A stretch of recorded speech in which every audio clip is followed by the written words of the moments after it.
এটা শুনেন, ওই যে দোকানদার ভাইজান, ভাই এটা 900 রাখবেন, আর কোনো কথা নেই। আমার এখানে আগে আপনাদের সাথে একটা আমি আপনাদের সুসম্পর্ক ওই যে মুরব্বী লোকগুলো দেখছি তো, আন্তরিকতার সহিত এই কথাটা বলছি। আমি 1100 বিক্রি, মাছ টাটকা ফ্রেশ, একদম ফ্রেশ মাছ, টাটকা মাছ, হ্যাঁ ফ্রেশ মাছ, একদম টাটকা মাছ। দেখেন এখানে আমার এখানে মাছ এইটা আমি আবার তুলছি।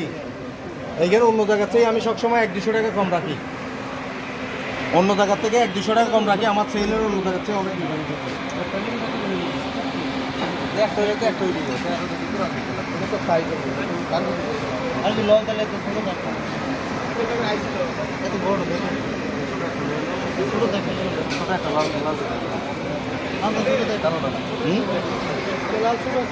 ভাই আপনারা প্রতিদিন খাচ্ছেন না, কক্সবাজার প্রতিদিন আসছেন না, একদিনের মধ্যে হয়তো জনগণের যে 50 টাকা করে বাড়বে।